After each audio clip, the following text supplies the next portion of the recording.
लक्ष्मी कृपा के सटीक उपाय कार्यक्रम में आपका स्वागत है, अभिनंदन है। कार्तिक कृष्ण अमावस्या को महालक्ष्मी जी का प्राकट्य हुआ था, आविर्भाव हुआ था। इसीलिए इस दिन महालक्ष्मी पूजन और दीपावली मनाई जाती है। दीपावली के संदर्भ में अनेक पौराणिक और लोक कथाएं भी हैं, लेकिन उनमें से कुछ प्रसिद्ध हैं। जैसे पांडवों के वन वापसी के समय जब वो वनवास से वापस आ रहे थे, उसके बाद जनता में बहुत प्रसन्नता हुई और दीपावली के दिन दीप जला करके बहुत बड़ा उत्सव मनाया गया। सम्राट विक्रमादित्य भी जब दीपावली के दिन युद्ध में विजय होकर के आए थे, तो उनके विजय के उपलक्ष्य में दीपावली मनाने का प्रसंग भी मिलता है। और सब लोग प्रसिद्ध है कि भगवान श्री राम का जब राज्याभिषेक होने के बाद अयोध्या को, पूरी अयोध्या को दीपों से जगमग कर दिया था और दीपावली मनाई गई थी। तब से भी दीपावली मनाने की विशेष परंपरा है।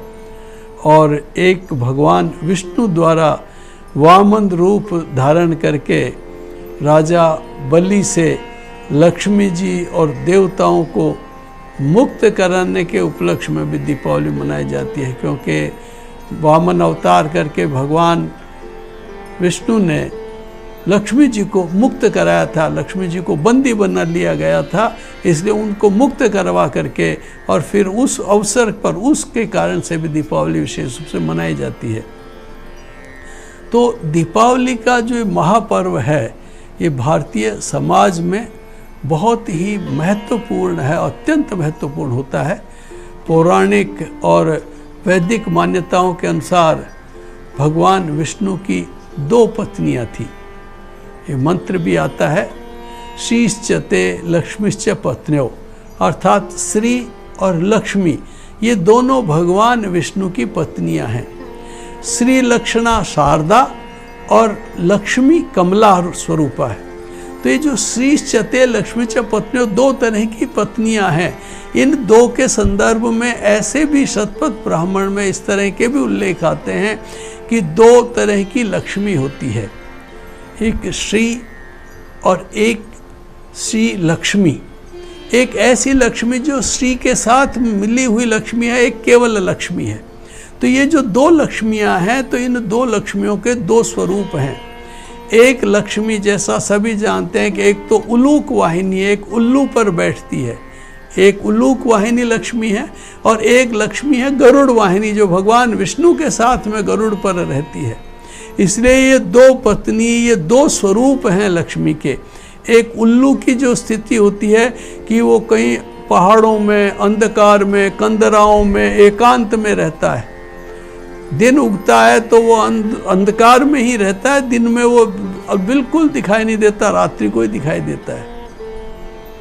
और विष्णु वाहिनी लक्ष्मी सदा सर्वदा हमेशा व्याप्त रहती है, सब जगह रहती है। तो उलोक वाहिनी लक्ष्मी वो अंधकार में रहती है, काले भाव में रहती है। इसीलिए आज भी ये पौराणिक काल से, वैदिक काल से चली आ रही है ये परंपरा, और आज भी इस तरह की 2 तरह की लक्ष्मी होती है, 2 तरह की संपत्ति होती है, एक ब्लैक मनी और एक वाइट मनी।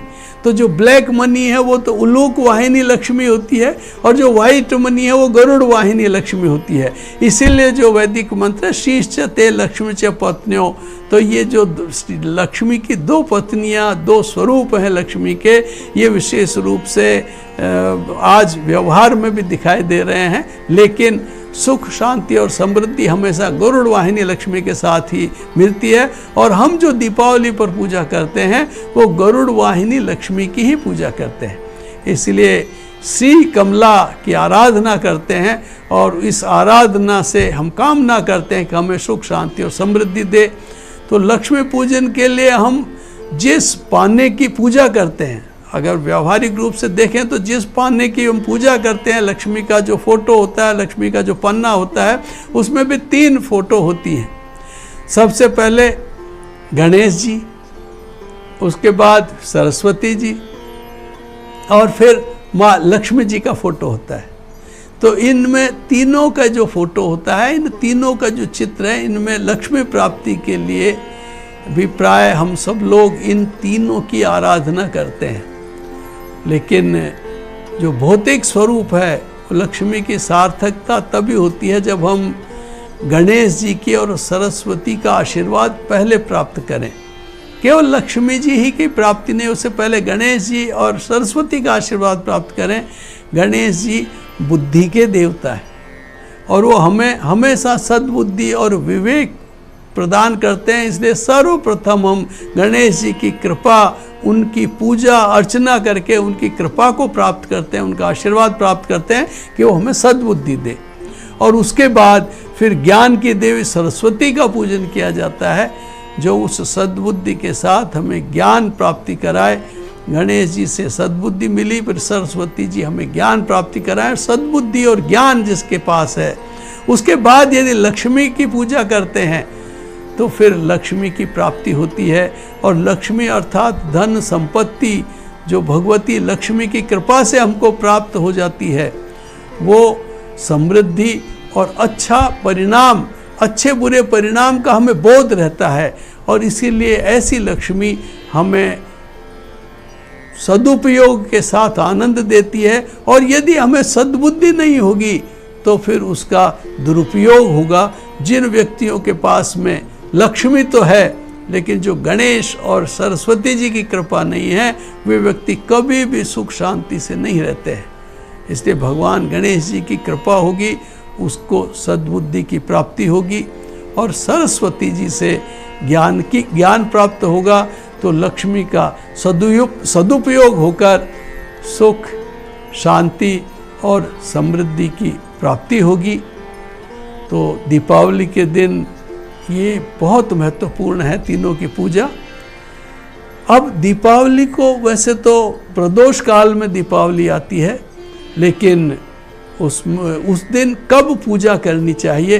तो प्रदोष काल में यदि हम 21 या 51 बार अपने सामर्थ्य के अनुसार दीपक जलाएं, 21 दीपक या 51 दीपक प्रदोष काल में जलाएं, तो लक्ष्मी प्रसन्न होती हैं। या अपने सामर्थ्य अनुसार जलाएं, और वो खास तौर से तुलसी के स्थान पर, मंदिर में, पड़ोसियों के घर, रसोई में, परिंदे में, मुख्य द्वार पर, और जितने भी कक्ष हैं, चाहे बेडरूम हो, लिविंग रूम हो, ड्राइंग रूम हो, उन सब में दीपक जलाना चाहिए।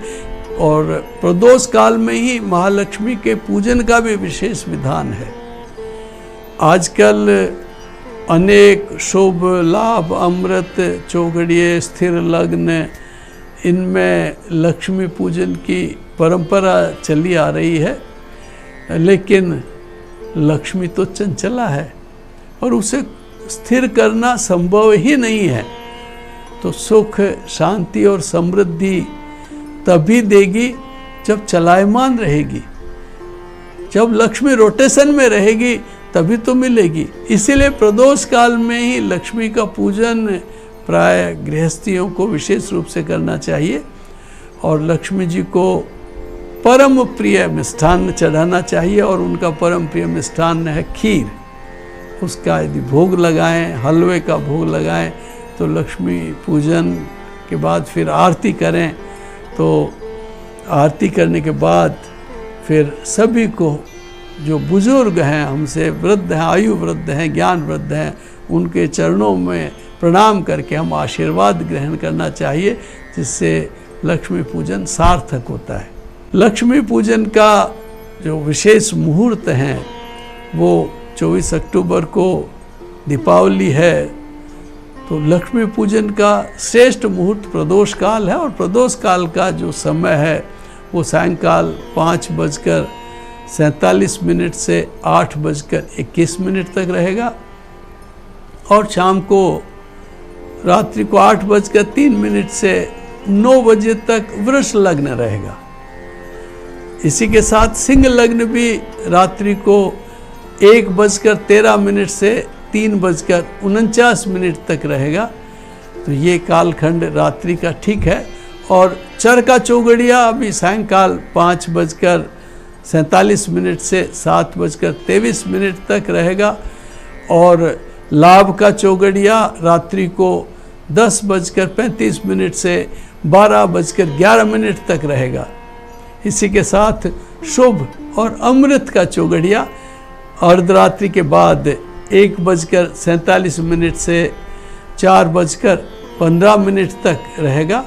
इसमें भी पूजा की जा सकती है।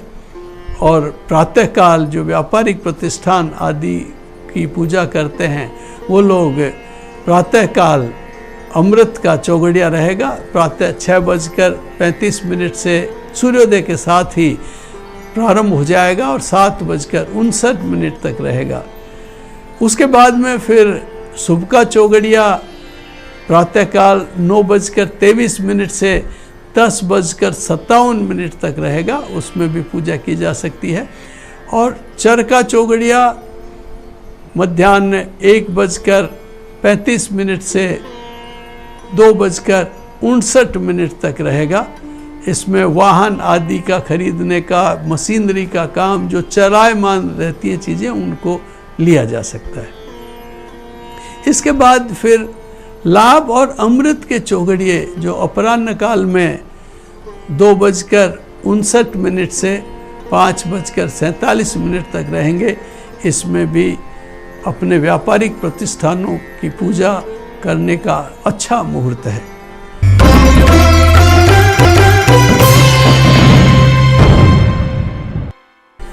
लक्ष्मी प्राप्ति के लिए हम पूजा अनुष्ठान करते हैं।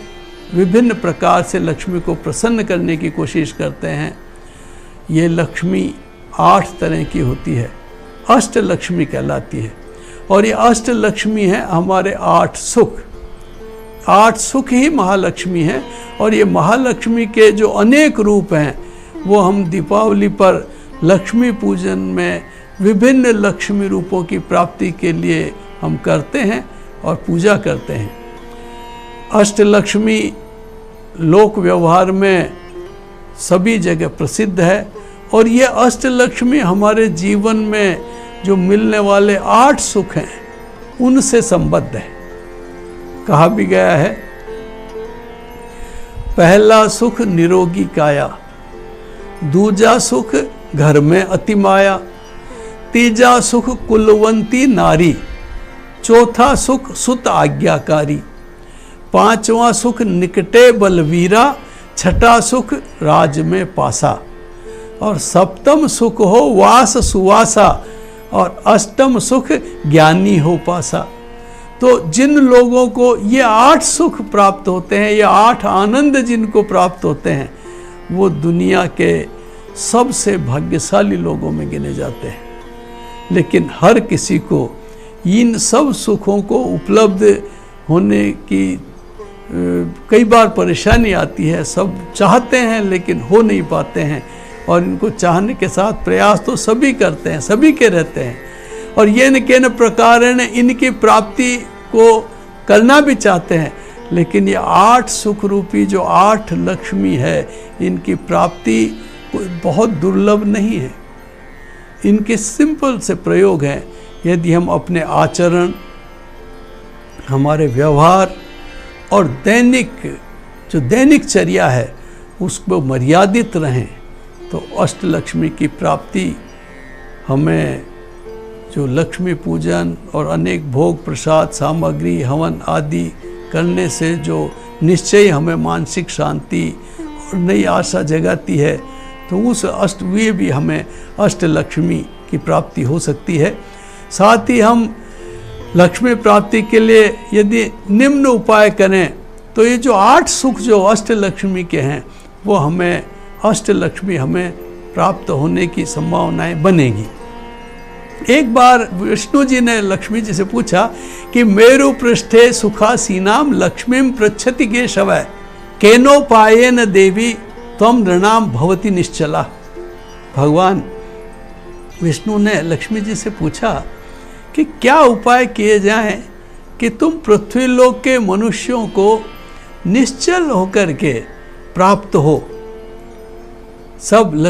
तब उस समय फिर लक्ष्मी जी ने कहा कि मैं निश्चल होकर के तब रह सकती हूँ कि जो घर लिपा पुता साफ सुथरा और घर में पुरुष और महिलाएं आचार विचार व्यवहार वस्त्रादि साफ रखते हों, तो उनको मैं आयु लक्ष्मी के रूप में वहाँ प्राप्त करती हूँ, आयु लक्ष्मी के रूप में मैं वहाँ पर निवास करती हूँ। और दूसरा बताया कि जिस घर में अनाज को सम्मान के साथ रखा जाता हो, पैरों में अन्न न आता हो, अतिथियों का नित्य सत्कार होता हो, वहाँ मैं धान्य लक्ष्मी के रूप में रहती हूँ। जिस घर का मुखिया अपनी संतान में संपत्ति विभाजन में कभी भेदभाव नहीं करता हो, प्रियवाणी का व्यवहार होता हो, क्लेश का अभाव हो, वहाँ सत्य लक्ष्मी के रूप में मैं रहती हूँ। और जिस घर में, चौथा उन्होंने बताया, जिस घर में वृद्धों का सम्मान होता हो, माता बहनों बेटियों को बहुत सम्मान के साथ देखा जाता हो, सदाचरण रहता हो, वहाँ आदि लक्ष्मी के रूप में मैं रहती हूँ। और जिस घर में त्याग, सत्य, पवित्रता, श्रद्धा, आस्तिकता के साथ मुखिया भोजन शीघ्रता से नहीं करे, धीरे धीरे आनंद के साथ करता हो, वहाँ योग लक्ष्मी के रूप में मैं रहती हूँ। और छठा उन्होंने बताया कि सत्पात्र को यथा अवसर दान दिया जाता हो, कुपात्र को नहीं दिया जाता हो, घर में आंवले का वृक्ष हो, गाय के गोबर से घर लेपा जाता हो, कमल के पुष्प हो, सदाचारी मनुष्य श्वेत वस्त्र का जहाँ प्रयोग किया जाता हो, वहाँ मैं उस घर में यश लक्ष्मी के रूप में निवास करती हूँ। और सातवां बताया कि जिन घरों में नित्य उत्सव और मांगलिक कार्य होते हों, यज्ञ अनुष्ठान के विशेष आयोजन होते हों, तथा विष्णु का यज्ञ होता हो, तो मैं यज्ञ पत्नी रूपा पृथ्वी और अमृत रूपी लक्ष्मी के रूप में वहाँ पर निवास करती हूँ। और जिस घर में पतिव्रता नारी और पत्नीव्रता पुरुष, घर के लोगों में सज्जनता हो, मधुर भाषण हो, मधुर वाणी का प्रयोग करते हो, जो मुस्कुराते हुए रहते हों, प्रिय दिखाई देते हों, तो ऐसा जो वातावरण जहाँ पर रहता है, वहाँ मैं सौभाग्य लक्ष्मी के रूप में निवास करती हूँ, वहाँ सौभाग्य लक्ष्मी के रूप में मेरा वास होता है। तो भगवान ने भगवती लक्ष्मी जी से पूछा कि हे महामाया, तुम किन व्यक्तियों, तुम इन जगह तो रहती हो, लेकिन किन व्यक्तियों और स्थानों का परित्याग कर देती हो? यानी वहाँ तो रहती हो और कहाँ कहाँ का परित्याग कर देती हो? तब उन्होंने लक्ष्मी जी से ने कहा कि जहाँ पर विद्या प्रदाता आचार्य गुरु, जन्मदाता माता पिता, सहोदर बंधु बांधव, अतिथि, कुल के पितर जहाँ कष्ट में रहते हों, वहाँ मैं नहीं रह पाती हूँ, वहाँ से मैं चली जाती हूँ। दूसरा उन्होंने बताया कि जिस घर में आलसी मनुष्य, झूठ बोलने वाले, अपने कार्य की सिद्धि के लिए दूसरों के सामने अभावग्रस्त होने का जो झूठा नाटक करते हैं, तो ऐसे लोग जहाँ पर होते हैं, मैं वहाँ संतान लक्ष्मी के रूप में पलायन कर जाती हूँ। ऐसे लोगों को संतान से संबंधित चिंता हो जाती है। और फिर तीसरा बताया कि मित्रों, रिश्तेदारों के साथ जो विश्वासघात करने वाले, जो कृतघ्न लोग होते हैं, ऐसे व्यक्तियों को इर्द गिर्द रखने वाले जो होते हैं, उनके यहाँ से भी मैं पलायन कर जाती हूँ।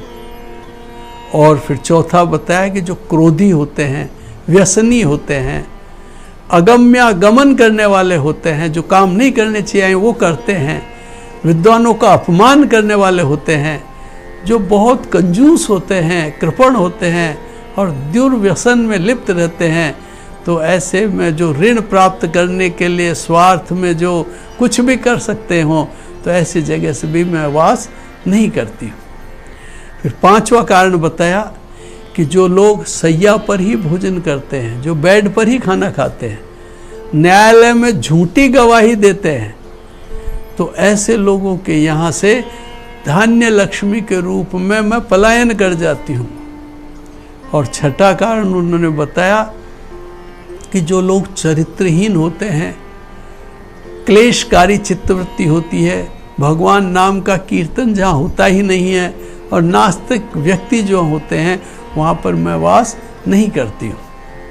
और 7वां कारण बताया कि जो लोग कन्या का विक्रय करते हों, बेटियों का सम्मान न करने वाले हों, और हिंसक चित्तवृत्ति के हों, और बिना दक्षिणा के पंडितों से, विद्वानों से अनुष्ठान कराने की सोचते हों, रिश्ते की जो पराश्रित बहन बेटियों का सम्मान सत्कार न करने वाले हों, तो ऐसे घर में जो काम रूपी लक्ष्मी है वहाँ से मैं पलायन कर जाती हूँ। और 8वां कारण बताया कि जिस घर में स्त्री पुरुष कम वस्त्र पहनते हों, अर्धनग्न रहते हों, सूर्योदय और सूर्यास्त के समय सोते हों, दांत, पैर, वस्त्र, सैया, नाखून ये गंदे रखते हों, तो उस घर में से मैं भोग लक्ष्मी के रूप में पलायन कर जाती हूँ।